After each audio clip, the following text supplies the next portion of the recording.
Hey guys, I am Ibigandscary. I'm bringing you another StarCraft 2 replay, this time featuring ANGERCOLON. Once again, our blue Protoss, this time in the bottom left corner.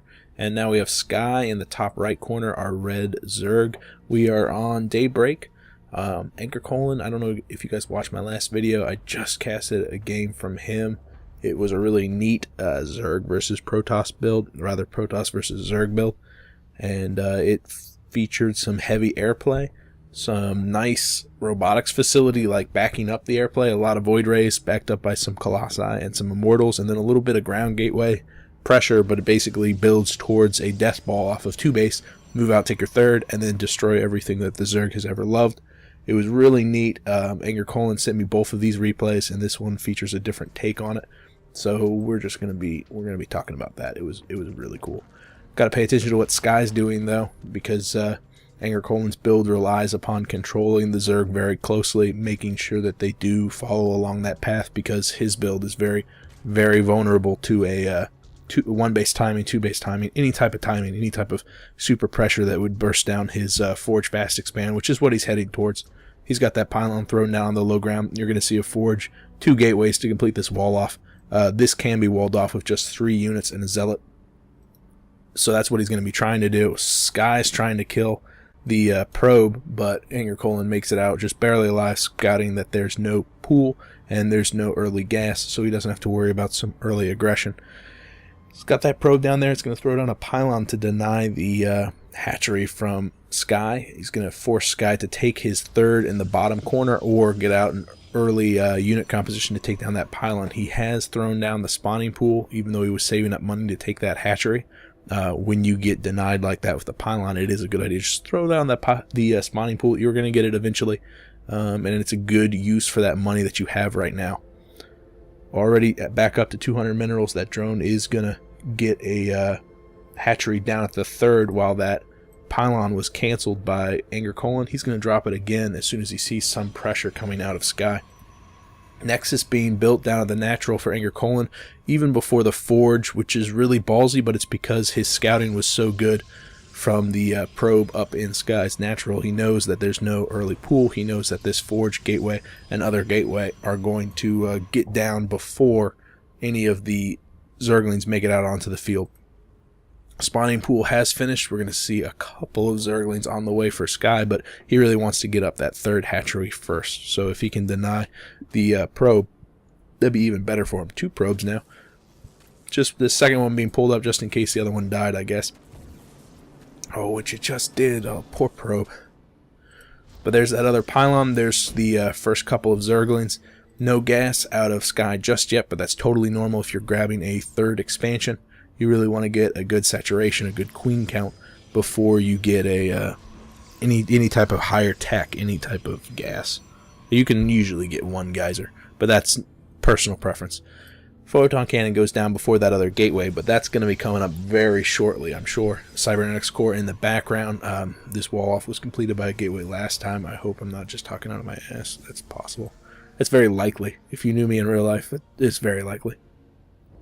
2 geysers already working on that gas count for ANGERCOLON. We're going to see him grab another one.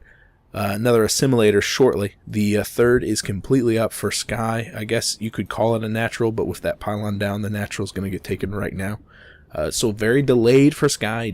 He did not intend on getting his third hatchery at 5 minutes 30 seconds, but that's how it worked out this time. Another 2 queens being built, 1 down at the third, and another one up at the natural.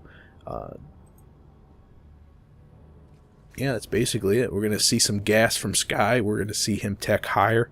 In the last game, his opponent went Sky. The Zerg opponent went Roach initially, and then kind of tech to an Infestor and Airplay. But it was not ultimately effective. It could have been with a different unit composition, I feel. But I don't think the player who was playing against ANGERCOLON quite knew how to handle the kind of combined aggression that was coming out of ANGERCOLON. He had a very unique build, which we're going to see in a couple of seconds. This pylon is actually where everything's going to get built. We're going to see 2 starports, or gates, if you're Protoss, if you swing like that. 2 stargates and 2 robotics bays, facilities, whatever, eventually. Stargates are the first ones out. The Void Race making a lot of pressure. Part of the reason it's very key to have a 3-base Zerg is it gives you enough time to get up the airplay aggression, but it also gives you plenty of opportunities to harass. A lot of exposed probe lines, when fully saturated, are just delicate targets that the Void Rays can really harass, and the wide open space between the two bases, especially if it's not connected by creep, really punishes the slow queens when they get off of creep. What ANGERCOLON has to be very mindful of is suicidal overlords coming in and scouting the Stargates being built.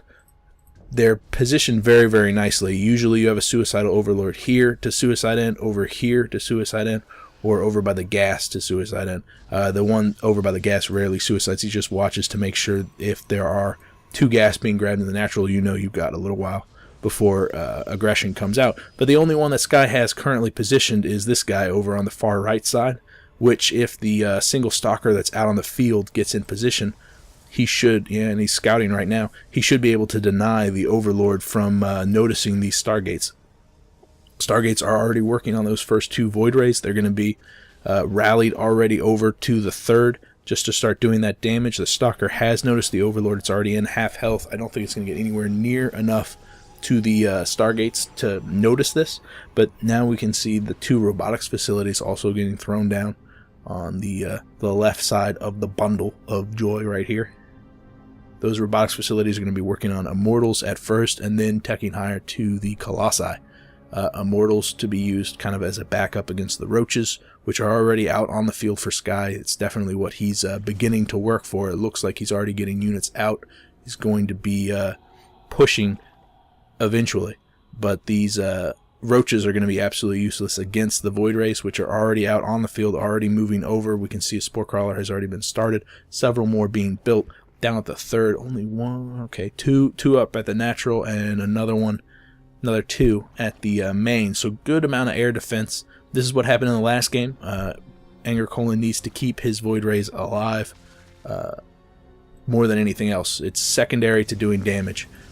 Taking out queens are a great choice, but he wants to make sure that he doesn't lose any of these Void Rays, lose any of that damage per second, because in the later game, when he gets that death ball out, these Void Rays are very key at keeping control of the ground-based play, as well as defending against any air aggression that could come out of Corruptors. Sky's got to be feeling pretty good, though. He's held off the double Stargate. He's getting that saturation up. It's not really teching very high. He's got a Hydralisk Den on, but he's probably comfortable where he is right now. He's got Roach armor, I guess, Roach speed and armor coming out. Where are some Roaches? No other upgrades to speak of, though. None for the air on ANGERCOLON's side of things. He doesn't really have much of a ground army to speak of, but he doesn't need one. That single Zealot's going to hold the front door, and the 3 Void Rays that are out are going to kind of keep control of map present. That one Overlord has gone down, but the rest of them are rallied to the main of Sky, which is very important to realize. The one of the benefits that Zerg has against Protoss is the fact that they have constant scouting. They've got all those Overlords positioned all over the map, usually in clever locations, but with the presence of the Void Rays out on the map, Sky can't afford to lose a bajillion Overlords. He's got to be very careful about them, and so he feels very contained. He feels very hurt. So he's got to suicide out some Overseers sometime, unless it gets scouted. Like it did with this Void Ray, it's probably not even going to make it into the main, and if it does, it's not going to see much. It would just see the 2 robotics facility. Yes, there is a robotics bay on the south side, and it's working on extendothermal lances, but this is a nice play out of Sky. He really can't afford to let ANGERCOLON get up 100% of the units he wants. The Colossi don't have that extendothermal lance. There's only 1 on the way. I don't think there's any out yet. So all he has to deal with are a bunch of Immortals and a bunch of Void Rays. And those Hydras are actually going to be a pretty good choice against this unit composition.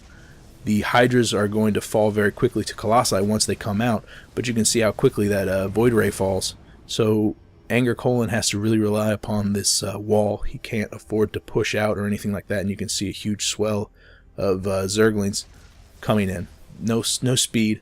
2 Colossi also being built, and once that Thermal Lances finishes off, these Hydras are going to be very limited in their effectiveness against this build. But for now, Colon just has to buy time until the Colossi with their ranged attack can get out. You can see it's already going to work on a couple of the roaches. He wants to target down the Hydras though, but he also does not want to get out from behind his wall because that is the only thing keeping him alive right now. Just a little bit too late for Sky to push. Another Colossi just now popping out, and Thermal Lance is finishing. So he's going to be in a very good position to push Sky all the way back home. But 170 over 115 supply. ANGERCOLON being kind of ballsy, coming out from behind his wall, losing a Colossi as a result. Also several Immortals falling, as well as some Void Rays. If you watched the last video, you saw that the resources lost was basically in 3-1 favor of ANGERCOLON. But this engagement actually came out pretty good for Sky. It was keeping that number of Colossi down, keeping the number of Immortals down is very key. He's constantly rallying in more roaches, but he's going to have to pull back as ANGERCOLON pushes out. This push is not so much to end the game. It's not so much to do pressure to Sky's base as it is to take a third, I imagine. That's basically where we were last time, but the last map was Ohana, and that third was a lot closer to the natural. The third in Daybreak is significantly farther away and a little bit more exposed, so it's going to be interesting to see if ANGERCOLON just goes for it or if he engages to take that third. That's what I was trying to say. Take that third. Getting the Zergling speed out, it'll help. Daybreak has several more open areas than Ohana, so Zergling speed will probably be helpful in closing, but as the Colossus number begins to rise, we're back up to 2, and I imagine we're going to see more out. There's a third coming out just now from ANGERCOLON. He's constantly producing more Void Rays, also getting several more gateways up. As the Colossi count rises, he really wants to get that meat shield out, and it looks like to finance his war, he's going to get another Nexus up at the third, just like we were saying. Sky feeling comfortable that he's at least kept ANGERCOLON in check, takes his fourth down in the bottom right corner. He's also trying to push out. He really needs to catch this army unawares. There's not a lot of sentries, if any, in that unit composition. Yeah, there's none out on the field. The roaches coming and getting melted away by the Immortals, which is really what's doing him in. Some of the Void Rays overextending a little bit, getting caught by the Hydras, but this is the exact same unit composition that we were seeing in the last game, and we saw how non-effective it was. And what Sky really needs to do is get a Spire out, get a bunch of Corruptors out, take out all the Void Rays, take out all the Colossi, and then all of a sudden all he's dealing with is a handful of Immortals, some Zealots, and some Stalkers which don't have a bunch of upgrades, which aren't being reinforced very quickly. That Corruptors is really what this unit composition needs to be taken care of, but we don't see it coming out of Sky. Instead, he's going to Zergling Hydra, both of which are very weak against the Colossi, and usually use Corruptors to get rid of the Colossi, but we don't see that out of Sky yet. Probably we will eventually, if he survives that long. ANGERCOLON is fielding an army that's more than intimidating enough, 5 Colossi, more than intimidating enough to destroy everything here, but this is a really good play by Sky, bringing in a couple of Zerglings just to start punishing that third. ANGERCOLON is completely out of position to defend it. It's going to take him forever to get home, but he's deciding to turn around and come home. All the probes in that area go down. A couple of Zealots being warped in to deal with it. They'll be able to take down a couple, but I don't think it's going to be able to take out the Nexus. ANGERCOLON knows it. Nexus is definitely going to go down. There's no reason to come back and defend it.